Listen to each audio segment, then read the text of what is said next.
بلال کی اذان تمہیں کھانے پینے سے نہ روکے، کیونکہ وہ تو قیام کرنے والوں کو بتاتا ہے کہ تمہارے گھر جانے کا ٹائم ہو گیا ہے، جا کے سحری کھا لو۔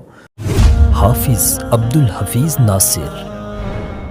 حضرت عبداللہ بن عمر رضی اللہ عنہ کہتے ہیں رسول اللہ صلی اللہ علیہ وسلم نے فرمایا جب بلال اذان دے تو تم کھا پی لو، یعنی کہ وہ سحری کی اذان نہیں ہے۔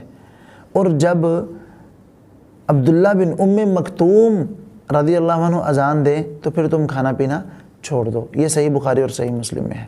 اور صحیح بخاری میں عبداللہ بن مسعود رضی اللہ عنہ سے ایک روایت ہے کہ رسول اللہ صلی اللہ علیہ وسلم نے فرمایا بلال کی اذان تمہیں کھانے پینے سے نہ روکے، کیونکہ وہ تو قیام کرنے والوں کو بتاتا ہے کہ تمہارے گھر جانے کا ٹائم ہو گیا ہے، جا کے سحری کھا لو۔ اور جو سوئے ہوئے ہیں ان کو بیدار کرنے کے لیے ہے کہ اٹھ کر سحری کر لو۔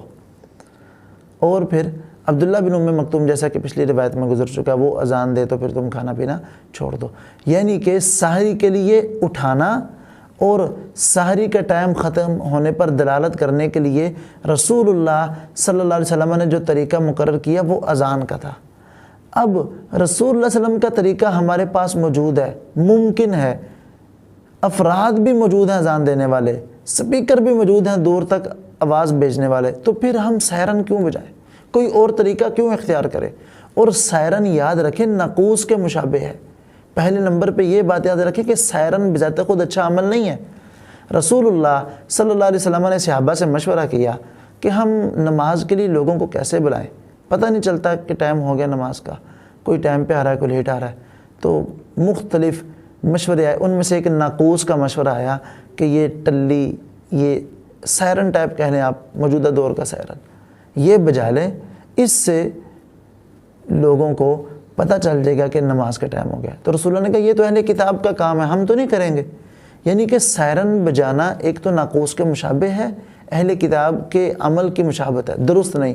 اور پھر دوسرا مسجد میں بجانا، یہ تو اس کی کراہت کو مزید بڑھا دیتا ہے۔ اور نمبر 3 کہ اسی سپیکر اور مائک میں سائرن بجانا جس میں اذان ہوتی ہے، یعنی کہ اگر بندہ یہ کہے کہ جی سائرن کی آواز دور تک پہنچ جاتی ہے اس لیے کرتے ہیں، یہ بات درست نہیں۔ کیوں؟ کیونکہ جس مائک میں اذان ہونی ہے اسی مائک میں سائرن بجتا ہے، یعنی کہ جتنی دور تک سائرن کی آواز جاتی ہے اتنی دور تک اذان کی آواز بھی جاتی ہے۔ بہرحال سائرن بجانا بذات خود اچھا عمل نہیں۔ دوسرے نمبر پہ یہ بات یاد رکھیں کہ جس طرح رسول اللہ صلی اللہ علیہ وسلم اللہ کے آخری پیغمبر ہیں، اسی طرح ان کا طریقہ بھی آخری ہے۔ جب ان کا طریقہ ہمارے پاس موجود ہے تو ہم کوئی اور طریقہ کیوں اختیار کریں؟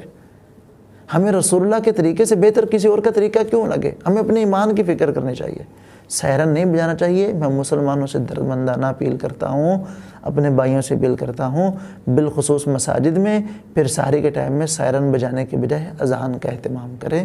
رسول اللہ صلی اللہ علیہ وسلم نے سحری کے اٹھانے کے لیے اور سحری کا ٹائم ختم ہونے پر دلالت کرنے کے لیے اذان کا طریقہ مقرر کیا ہے۔